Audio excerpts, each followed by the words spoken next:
The Supreme Court has been issuing rulings this morning. One case involves the definition of public charge when a person seeks to become a lawful permanent resident. So for more on this, we want to bring in Judge Vanessa Gilmore. She is a retired federal court judge. Thank you so much for joining us. In this particular case, it has to do with the definition of public charge. If you're trying to come into the country and they believe that you will be dependent on the government and that you won't have independent means of supporting yourself, that is a reason to turn down your application. So what does dependent on the government mean? And that's what the issue was when it came to the definition of public charge. What did the justices rule? In this case, good morning, the justices were not going to actually address the merits of that issue, whether or not the public charge law was constitutional or not, whether or not that law was written too broadly. The Supreme Court gets about 10,000 cases a year, applications. They don't grant certiorari in all of those cases. In fact, this term, they will hear only about 54, 55 cases.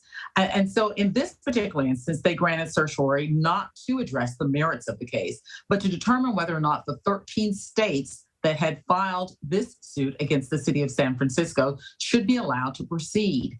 As a result of that, there were a number of other procedural issues that came about because the Department of Homeland Security was in the process of changing that law without rulemaking authority. And so the issue became whether or not the Supreme Court should go ahead and rule on the merits of the issue or not. They said they did not grant certiorari to rule on the merits. They only granted certiorari with the intent to determine whether or not those 13 states could proceed against the city of San Francisco. And so as a result, they felt that it had gotten too procedurally cumbersome and complicated. And so they withdrew their grant of certiorari in this particular case. And so just to sort of clarify for people, this was like an expansion of the definition of public charge under the Trump administration. The Biden administration came in and said, okay, I don't want the Justice Department to defend this at all. And so these other states decided that they would take up the argument. Right. And the Supreme Court is saying that they can take up the argument, or sorry, can you clarify?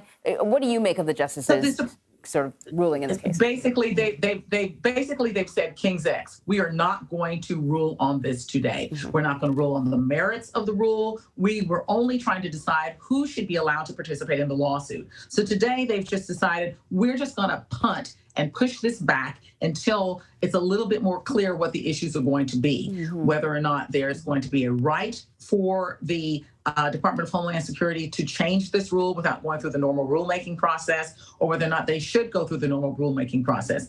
Essentially, they felt that it was premature for them to be jumping into making a decision on this issue at this time. So they are not going to make any decision until the case is a little further along in terms of what the Department of Homeland Security decides to do. So essentially, it's just sort of they're putting their finger in the page and they're going to say, we'll come back to this issue later. So, Judge, as you know, the entire country is waiting to find out how the justices will rule on abortion. Why do you believe that the justice, it seems, at least as far as we can tell, as we watch what's happening, they're waiting until the last possible moment to announce that case? I know you can't get into the head. Does it work like that with them? Does it normally can they work pick like and that? choose? And do they choose more controversial cases to the very end so they can just go on break and leave it all behind? And they'll be gone. You know, it was very interesting because if you look at the Supreme Court calendar on the Supreme Court website, today is the last day that they have designated for the issuance of opinions. So that means that at this point, we have no idea when the opinions, the final opinions are going to come out. We still have the New York gun case. We still have, obviously, Dobbs, the abortion rights case.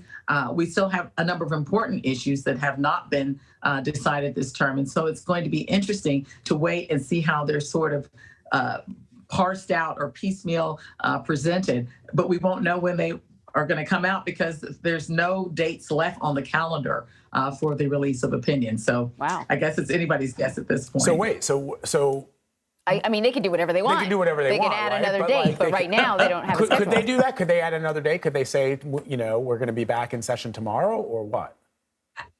Well, they're not, you know, potentially they could always add another date, but the calendar really only runs through the end of June. And right now the calendar lists today as the last date for the public issuance of opinions. Now, that doesn't mean that it's the last date that they can issue opinions. It's just the last date on the Supreme Court's calendar. So we know from previous terms, for instance, there have been previous years in which opinions have been issued in into July, the beginning of July.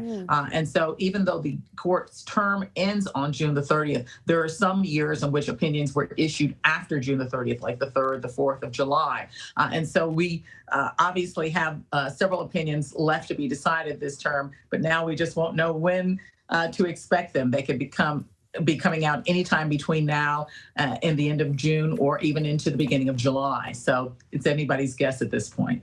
Fascinating. Yeah. Judge Vanessa Gilmore, thank you for sticking around with us. And I'm on the edge of my seat now. Yeah, we're on the edge of our seat. We really appreciate it. We appreciate All of us are, aren't we? Thank you, Judge. Thank you.